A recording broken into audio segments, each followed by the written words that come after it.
Welcome to the Live in Color podcast, where we explore healthy living with real food, real passion, and real cool people. I'm your host, Amber Benson, the co-founder of Ruby, where our mission is to crush nutritional deficiency with the planet's purest source of nutrition, fruits and vegetables. Welcome back to this week's Live in Color podcast. We have Stephanie Knoop with us today, who is a seasoned professional in the training industry with over 20 years of experience. She's a certified personal trainer, certified nutrition coach, and certified in postnatal training, currently working on becoming a menopause coaching specialist. As a mother of four with children ranging from the ages 9 to 17, she balances the demands of family life while managing a greenhouse and garden center in Benjamin, Utah, alongside her husband in her free time, which is so cool. I love gardening. I love that you threw that in there. After taking a short break to focus on her family and welcoming her third child, Stephanie re-entered the fitness world with a renewed perspective. Throughout her journey, she has navigated various life stages, balancing the challenges of staying active while being single, married, and raising little ones, all while managing busy schedules and recovering from injuries.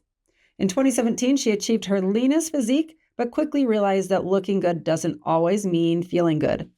This insight became a catalyst for her quest to find a sustainable balance in fitness and well-being that aligns with her lifestyle. With a passion for helping others, discovering their own paths to health and balance, Stephanie continues to inspire those around her through her authentic and resilient approach to fitness and life. I love that bio because I think so many of us go through that journey of, this is what life is supposed to be like. This is my goal. I'm going to achieve that. And then you get there and you're like, wait a minute, I'm not kind of feeling like I thought I would. So welcome, first of all. Let's talk about that. Let's talk about your journey to becoming a trainer. So my journey, well, especially being kind of starting 20 years ago, before social media, before all of those things. And for me, I got into, when I was in college, I was training, I did my first figure competition. Well, What's a figure? Figure is pretty much like swimsuit, how you look, right? Okay. And so for me, that was something very exciting. But the thing is then you get these compliments of, oh my gosh, you look so great. You look so lean, which I think really psychologically puts us in this mindset of that is how I want to look. But I was working out 6 hours a day. I was eating a very strict diet. So it put me in not a great spot mentally. So that's where I kind of took a break. I taught third grade for a little while. I started my family. And when I was reintroduced to being in the fitness industry, I realized that that's really was my passion, is how can I make this a lifestyle? So then again, in 2017, I did a photo shoot. It was called Burn Athlete. And same thing, it was, you're trying to get below 15% body fat. You're working really hard. You're on a very strict nutrition plan. But the thing is, I felt terrible. And it wasn't something that was maintainable. This is after how many kids? This was after all four. Yep. So I had all four of my kids. I got to my leanest, but I got to the point where I couldn't even walk down the street. I was just on a really strict diet and it wasn't maintainable, but you hear people around you saying, you look so good, or those pictures look so good. But just because you look so good doesn't mean you feel so good or it's a happy and enjoyable lifestyle, right? Especially with kids. Yeah, that's so interesting. And I know this is kind of off topic, but whenever I see someone who's gone through a body transformation of some sort, you sort of want to acknowledge it. So how do you do that without? That is a hard one. I think there is something that said, wow, you've worked so hard, or focusing on how are you feeling? Like, how are you feeling now that you've reached this goal? Because there's a lot of people that they say, I want to look like this person, on Instagram or social media. But it's like, is that just a photo shoot? Is that photoshopped? What is it really how you can live? Because there's people that's a time in their life where that's a goal and they can reach that and that's perfect. But then there's these moms, sometimes, for me, I had 4 kids. Sometimes we're having mac and cheese and chicken nuggets and that's okay. But you have to figure out, do I have the time to commit to reach that goal? Or is it maybe a goal of, I want to be able to have pizza with my kids on Friday night. I want to be able to have popcorn. I want to have that balance. One of the best books I've read is called Intuitive Eating. And it was so great because I think even probably 20 years ago, it was the Special K diet. It was Atkins. It was all these fad diets. And we're kind of stepping away from that. We're going into what is a lifestyle? How can you get balanced nutrition? How can you teach this next generation how to live healthy and it be sustainable? Yeah, I love that. And I want to come back to that. But I want to hear, so you're in this, you're doing the photo shoot, you're feeling not healthy. What did you go through? Did it take some time? Was there some psychological work that you had to do to be like, okay, this is not where I need to be? Yeah. What did you do? So, I mean, immediately after the photo shoot, I went and grabbed a burger and fries. Nice. And which that really shouldn't be. It shouldn't be an all or nothing of I'm going to eat so healthy, reach a goal, and then now I'm going to go off the backward. I want it to be something that I can maintain. And so really there, and I had to find the balance. But I remember probably 6 months later, I probably gained maybe 10, 15 pounds back, which was a healthy weight for me. But I had someone say, oh, you kind of gained some weight since I first met you. And things like that really stick with us. And I think that's a hard thing is being in a right mental spot or a space where you can say, you're right. Like I wasn't in a healthy space right then. But I've had members or clients that I've had that have tried gaining weight and people will say, oh, you're so skinny. People don't want to hear that, like, especially because we never know what people are going through. Yeah. I actually, this is terrible, but I commented, I saw kind of a high school age boy running one time with his shirt off. And I made a comment of, oh my goodness, he needs to eat eat a sandwich or something. That he's so skinny, said something like that. And not meaning it in a mean way, but my daughter, who was probably 17 at the time, said, Mom, you can't say that. I was like, oh, in my mind, I didn't think it was maybe a mean or a bad thing, but yeah, I probably wouldn't have said it to his face either. Yeah. So it's interesting how, comments like that do stick with us. So we have to be careful. Yeah.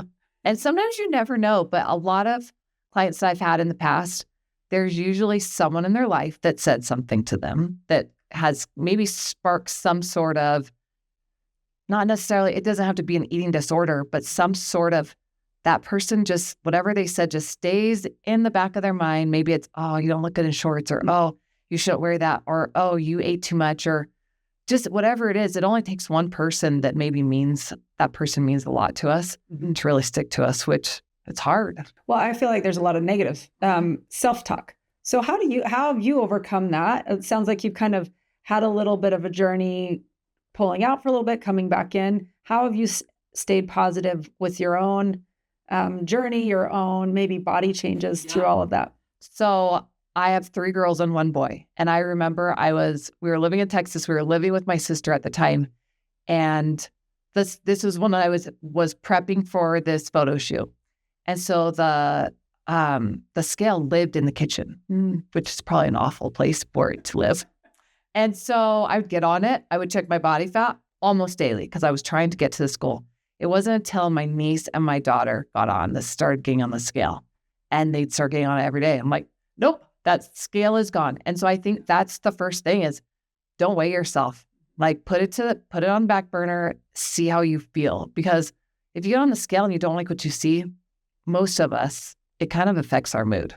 And so why let that number affect our mood? Why don't we say, man, I lifted heavier. Oh, I got out of bed today. I think finding those habits, those small habits of, okay, I got my water in.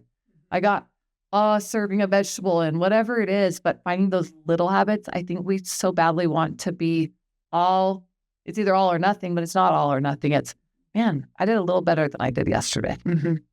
I also find if I know the higher purpose physically for moving my body, for exercise, for staying fit, for eating well, if I move beyond it's to look a certain way, but it's to feel a certain way and to live a life I want to live, then things change in my mindset. So I remember my children asking me one time, why do you go running? And I said, well, it's to help my heart. And I wanted to be careful not to say it's to lose pounds or to whatever that was, which sometimes that's part of it and that's okay. Yeah.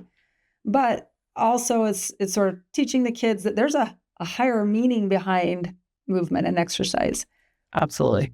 I want to hear what motivated you. Like, why did you choose to go into this industry and was that inspiration and continued inspiration? So for me, it was, I was a better mom. I was a better mom when I was being active.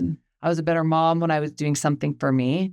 And I've always been an early morning person to work out. So 5:30 is like my jam. I wake up, I go, and I feel like my husband would notice. He'd say, have you worked out today? And not as a bad thing. It's just doing something for ourselves. But it stems down to our children of just, for me, I loved how I felt. I loved how I was when I was in the gym and came home, I was in a better mood. And so then when I started training other people, primarily women, I felt like I was seeing not only them transform, but their relationships transform. When I lived in North Carolina, it was so fun to see not only families transform, but it was like the whole community. The whole community, the kids were more active. The families were just happier because mom got a little something. We always put ourselves on the back burner. And I think it's important to put ourselves first. And almost every day we should be doing something for ourselves. I'm very regular with exercise, and when I think about the stress in my life, which is heavy, I wonder, what am I doing to manage my stress? And I always come back to, well, exercise absolutely is one thing I'm doing. Yeah. If it's maybe the only thing at times, but it's a good thing. Yeah. Well, I think it can range. So I just had hernia surgery about a month ago. And that was my biggest fear is I can't work out. Like, what am I going to do? But really it was, okay, working out might look different at different stages of our lives. So maybe it's just going for a walk, or maybe it's, sometimes it's bringing the kids on a walk or a bike ride or hiking or whatever we enjoy. I feel like that can be our exercise and our stress relief. Yeah, I love that. And I didn't realize this till we were talking, but there was a time maybe a year ago, it may have been 9 months ago, when I said to my husband, I hate working out. I hate it. I hate waking up early. I hate coming to the gym. I hate going to hot Pilates. This is what we do.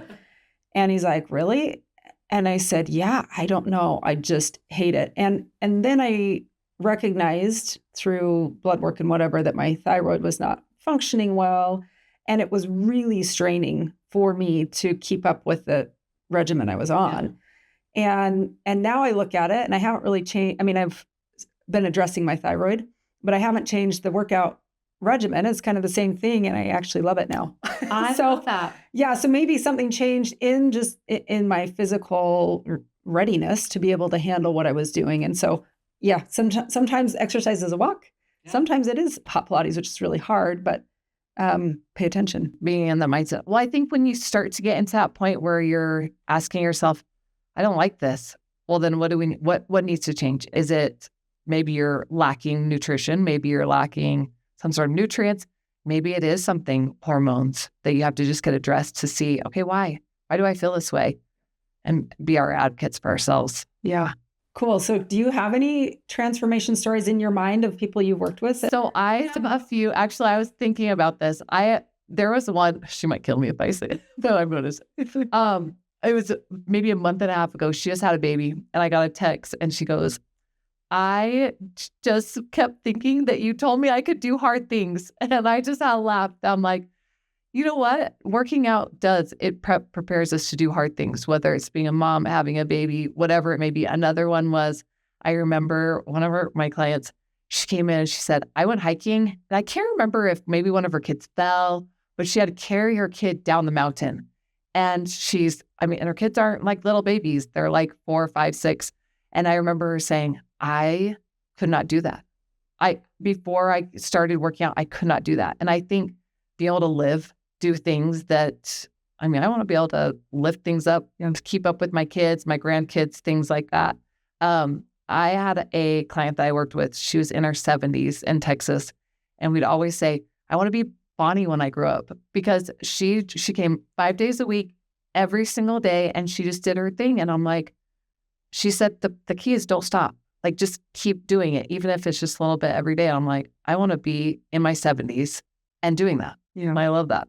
So, yeah, so cool. I love these stories. And I think I remember the first thing that I noticed being stronger from working out, I was trying to manage one of those little giant ladders, which I always would have to have my husband like carry or push the things in or move it or lift it. And I did it myself one day and I was like, oh my gosh, I have muscles. I love it. My muscles are doing something for me that other than just lifting a weight, they're actually helping me in my everyday life. And I felt so proud. Have you ever seen it's like the luggage at the bottom and she's like, well, if my husband comes home, he could bring it up. But if I'm home by myself, I can bring it up myself. I can do it myself. But I think having that empowerment of doing things ourselves of, all right, we're strong. We do it ourselves. I think most women, especially if you're stay-at-home mom, you're moving all day long. Yeah. Which is great exercise as well. I remember thinking when my kids got a little older and I got the desk job, and I was sitting and I thought, oh my gosh, I'm not keeping up with just the physical life of a kind of a younger mom. But yeah, adding weight, babies are weights. Yeah. But adding weight exercises, do you train with weights, correct? Yes. Talk about weight training and what that does for us, why we should incorporate weight training. Absolutely. So I love what you said about kind of that stage of life, because all of a sudden your kids, you're not carrying them. And it happens just like that. You don't know that last day that you pick them up.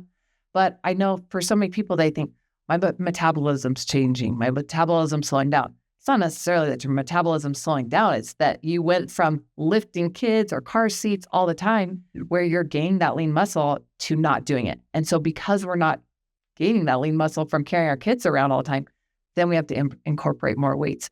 And especially right now with going into menopause, premenopausal, all those things, it's more and more important. The first thing my doctor said, she said, lift weights. It's going to keep you from getting osteoporosis. It's going to prevent all those. But we start losing so much lean muscle as we get into 30s, 40s and above, that it's important for us to keep that lean muscle so that we can just do the things that we want to do and need to do. Yeah. How many days a week would you suggest training with weights? I would say at least 3. And it doesn't even have to be, I would say if you do nothing, start small. And I would say, I was thinking about this, that really there's probably not one gym that you could go to. You could go to any gym and say, can you just give me a tour? Can you just show me? And let that person, whoever the specialist at that gym or that fitness professional, have them talk to you about what are your goals? What do you want to do? Because if you hate running, well, let's not run. If you hate lifting weights, well, let's find something you do enjoy. Like if Pilates feels better on your joints, on your knees, try something like that. But I think finding something that you enjoy is going to keep it fun and enjoyable and something that you want to do. Yeah. Well, and I even just go to the family, like the city fitness center. Yeah. And I believe they do have trainers there that you can, get the tour, but also like train me for a couple of weeks and just get me into a routine. And then from there, you can go on your own. Absolutely. So I think especially if you're afraid of doing it on your own, there's so many gyms out there that have classes that someone will help you. Someone will help you, show you the form, show you everything. But I think that's I call it the first day of school jitters, where going to school for the first day is scary. Going into any new gym is scary. So going in and even bringing a buddy or setting up that time where someone can give you a tour, I think the more knowledge you have, the less scary it is. And after you go through your first day, it's not as bad. It's that first day that's the scariest. But then now there's so many gyms and programs available. I'm thinking Burn, yep. Orange Theory. There's so many there. If you have the budget for it, there's some that can be really fun. Absolutely. And enjoyable. And then some smaller, I went to a smaller personal trainer he has his own personal gym and loved it. And I kind of learned how to train my body. So there's resources. Absolutely. Well, I think finally before I had my surgery, I did this tour day gym and I just went to different gyms and I just tried different things, but I'd never done Pilates, but it was scary going to do Pilates. Yeah. I felt like I'm in good shape, but hot Pilates is hard. So hard. And so to do those things for the first time, I think it's figuring out, what do I enjoy? What do I like to do? But there's so many things out there. Yeah. To choose from. Well, and listening to your body, talking hot Pilates, I've been doing it for probably a year and a half. And there's a little bit of a learning curve for your body. And then you start to feel great. Well, today I was like laying on my mat for about 15 minutes of it because I just was so lightheaded. I realized this morning, I was like, oh my gosh, I did not drink hardly anything yesterday. So I knew it was going to be rough, and it definitely was. But but they say just lay down if you're struggling because the heat is really important. So I sometimes think as women, maybe pushing through is not always the right method. But I want you to talk for a minute. I agree. I'm a huge advocate. I think that one thing, there's trainers that are just beasts, and I admire them. Like, that was never me. I'm never trying to be the fittest or the strongest. I just want to do this for me. And so I think listening to my body was the most important thing I've ever done, because once you're injured, you're out. And so listening to your body, our bodies will tell us a lot of things. If you're feeling tired, slow down. If you're feeling like, I didn't sleep well, there's so many gadgets that will track your sleep. That was the biggest thing when I got my Oura Ring. I loved it because it would tell me, you slept terrible last night. You should probably take it easy today. Or you slept great. You can push it a little farther. But listening to your body, I feel like it gives you that justification of, okay, I really didn't. That's why I feel this way, is because I didn't sleep well. But I do feel that listening to your body, if you feel like you need a day off, take a day off. It's your body telling you. Yeah. But I think you said something about not being hydrated. I feel like Monday morning is what gets most people. Monday mornings, because on Sunday, we're out of our routine. We're not getting our water in. We're not getting probably carbon up a little bit more than we normally do. But those things, the nutrition that we put in our bodies, plays a factor too of how we're going to feel the next day. Yeah. So talk to me. You're moving into menopausal learnings and trainings. Yep. How is that different for a woman that's approaching menopause or going through menopause or beyond? Well, I think just being aware, right? Aware, there's so many symptoms of going into premenopause or going into menopause. And I think that's scary at first. But I think, one, communicating with your doctor, communicating with those around you, and we don't talk about it enough. And so I feel like talking to other women that have gone through it, hey, how did you feel? How are you feeling? What did you do? But I think the biggest thing you can do right now is lifting weights. And they talk a lot about high intensity workouts. So those sprint trainings. So not so much as getting in steps is going to be great if you just went on a long walk, but it's not going to be as beneficial as maybe that sprint work or some speed work that's short intervals of speed, not just sitting on the bike for an hour, which I think can be more enjoyable, more mental health. But for our bodies, it's going to be that high intensity interval training and then lifting weights. Oh, I love that. And then talk about nutrition as you age as well. So more protein, I hear, is important as I don't know what age you hit where you just don't metabolize as much protein. I would say for the time being, most women are not going to get to that point very quickly of where they're getting too much protein in. I always say, try to get at least that 100 grams of protein in. I mean, that's getting protein at every single meal. That's going to help that lean muscle, which is going to make you feel just better throughout your workouts. Well, I love watching this woman at our gym, and I don't know how old she is, but she's got this beautiful white hair, this short little bob, and she's this tiny little grandma, and she wears her sweatshirts in August. And there's this ramp at our gym, and she'll just kind of slowly run up it, and she'll maybe carry a weight one day, and then she'll be careful going down. But then I'm so impressed that she's moving at the age she is and still carrying weights and living. I love that. Yeah. So let's talk about you're a nutritionist. So certified nutrition coach. So it's a little different where you can give nutrition advice. Great. Yeah. And talk to us about when did you get that training and what do you do with it? Okay. So I got mine 2 years ago. And honestly, I got it because I just wanted to learn more. I feel like in my generation, when I first started in the fitness industry, it was a very fad diet. There just wasn't a lot of options out there. There wasn't a lot of supplements out there. I mean, it was like chalky protein is what everyone drank because that's all there was. Yeah. And so there's so many products out there, but just knowing the benefits of, hey, why do we want protein? Why do we want to make sure we're getting fiber? Why do we need vitamin D? Why do we need the nutrients we need, fruits and vegetables? Just that balance. So years ago when I was on my Fitness Pal, just tracking all my food all the time. And I just felt like I was a slave to tracking my food. And for me, that wasn't working for me. And so I came up with this box system, and it's so silly, but all it is I would laminate the sheet and I would just check off the box as I had my protein and my carbs and I had my veggies, my fats on there. I would just check them off. And then it was the game the next day. Okay, what do I need to swap out? Because I feel like so often we're like, well, what do I need to add to my diet? We can look at my Fitness Pal and say, oh, I was over on my carbs, over on my fat, not enough protein. but what do I need to add to create that perfect balance in that pie chart? And I think if you've ever used my Fitness Pal, you know what I'm talking about. It's like those percentages. And so this little box system made it where you could just look at it. Oh, well, I've had way more carbs and no vegetables and no fruit. Okay, well, tomorrow I'm going to try to add in another fruit, another vegetable, or another protein in there. But it was my way to just see where was I lacking. And usually it's fruits and vegetables. And usually that's most people's, right? Yeah. So that's fascinating. There was a study recently done, a large study over time that found that chronic disease in our country and death is more a result of things that we're not consuming than what we are. And they recognize that salt is still a killer. Too much of it, if you're not moving and sweating, can cause heart disease. But other than that, they said people aren't getting enough fruits and vegetables, nuts and seeds, whole grains, and it's causing us to be sick. Well, everything's so processed. So I think, so especially when I first started working out, I remember getting this list of vegetables. I grew up on peas, corn, and carrots. Like that was my staple. And so when I hear people that just love vegetables, I'm like, awesome, go you. But you're probably a rare, there's not a lot of people that are to that point.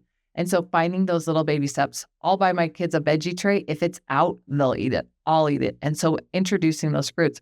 But that's where I started juicing, adding supplements where it has everything all together because it's just an easy way to add it. I feel like most of the time we have to supplement, whether it's with a protein shake, with our fruits and veggies, with vitamins, we have to supplement because we're not getting all that our body needs.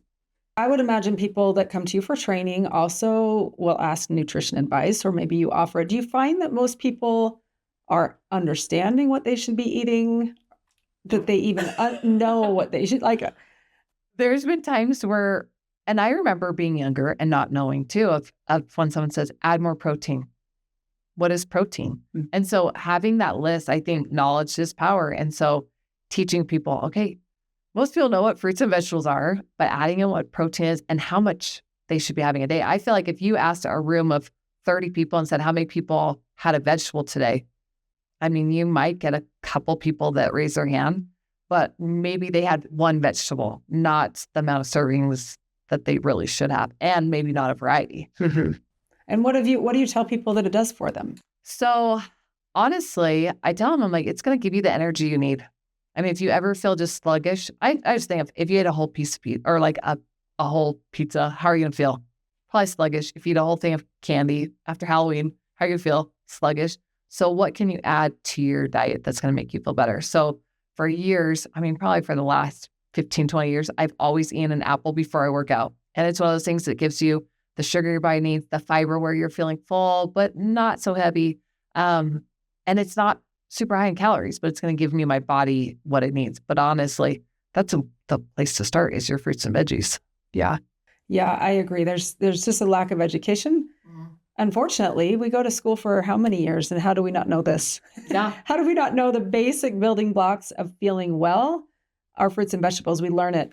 We just came off an event. We talked to people all day long about fruits and veggies, and yeah, it's people don't know how important they are for recovery. You talked about tart cherry juice. For recovery, which is in our Ruby Active blend. We have in a mind a recovery product that would have tart cherry in it as well. I love it. So years, it's probably been 15 years. I did my first half marathon and I was taking a product that had cherry tart extract in it. And I just thought, man, I must be awesome because I have not been sore one time. And then I ran a race a few years later that I was feeling everything. Every day I ran long runs. But then I realized the more educated I was about cherry tart extract is, all right, tart cherry helps with the inflammation. It's going to help you so that you can recover. It's a natural melatonin, so you're going to sleep better. We all know that if we're sleeping better, we're going to recover better. And so that's the one thing I love about the active is it's going to give you not only that cherry tart or the tart cherry, but your other fruits and vegetables, tomatoes. I don't know how many people really eat beets on their own, but to get those vegetables that you might not always eat fresh, to get it in a supplement is the way to go. Yeah. Well, and when I learned that vegetables and fruits can help you recover physically from working out. I thought, wow, I've only learned protein. I don't think I was taught it. I learned it myself that protein helps with muscle recovery, but so do fruits and vegetables in a pretty important way. So there's a kind of I don't know if it's a block in the fitness industry, but we've been to fitness events before and people are like, fruits and vegetables, oh, I just want protein or pre-workout or creatine. And I know that things are changing and people are becoming aware of how important fiber is, but why is there this kind of stigma in the fitness industry, do you think? I think it's the block of success where we give the first challenge of, all right, your goal is 100 grams of protein. Well, people get stuck on, I can't get 100 grams of protein in. And so then really the next thing to say is, all right, if you're not getting all your protein, that's okay. That's where when I create this little block system that I would check off, it was, okay, if I wasn't getting all my protein in, where are the boxes? Or if I had calories left, where was it? Well, I didn't need to eat more bread. It was, oh, I have these fruits and vegetable boxes that I should probably take. But I think it's a lack of just maybe not being able to get to the protein. And so they keep trying to get their protein over and over and over again. It never brings them to that next step of fruits and veggies. But really, it needs to be, okay, what's a fruit that you love? Or where can you be successful? I think same thing. People want to go all or nothing. I have to have my 3 veggies. I'm going to have a salad every single meal. No, maybe it's just, I'm going to have carrots and ranch. I'm going to have hummus and, or celery with peanut butter. How do you need to dress up so you enjoy it? Yeah. I think people want it to be delicious. And if it's not delicious the first time because their palate is changed so much or so much based off of processed foods, I think, okay, add some dressing on it. It's okay. Like you need to eat it enough times so that you can enjoy it. Yeah. Well, I love that you established a habit with the apple. And I think habits are important. My cute Pilates instructor after our workout this morning, because it's the Halloween week, she had a big bowl of carrots sitting there she says, I give out carrots for Halloween. That's cute. She's like, I have a bowl of candy too, and I give them a choice. She says 50% of the kids actually pick the carrots, which I was like, oh my gosh, I'm going to give carrots for Halloween. Yes. But I grabbed a carrot on the way out and I ate it was a big carrot. And I ate that whole carrot on the way home from Pilates. And I thought, man, I should just have a fruit or vegetable in my car to eat on the way home every time because I'll eat it. And then you're getting one of your servings in. Absolutely. So. Well, and I think there's something said about prepping your vegetables. Someone was told me, they're like, when you come home with your fruits and vegetables, prep them. Like, don't even put them in the fridge because I have celery in my fridge right now that's just in the bag still. And it's disgusting and now I won't eat it. So it just sits there and gets raw. Yeah. So the key is if I have to go to the grocery store a little more often to get my fruits and vegetables so they're fresh, perfect. If I have to do frozen, great. But even a veggie tray, if I get a veggie tray, my kids will demolish it.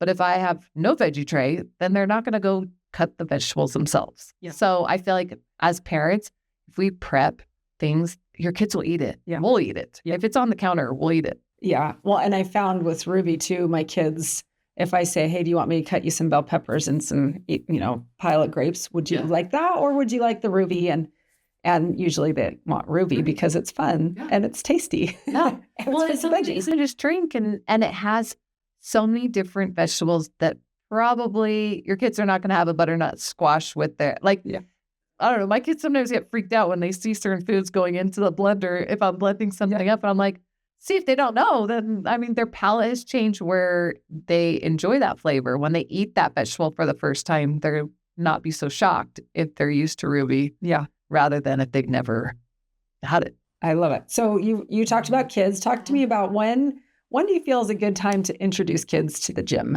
Okay, so I feel like it needs to be maybe on their terms. And so even with all my kids, if they want to come work out with me, I'll bring them to work out. I have weights, I have stuff like that at home that they'll work out.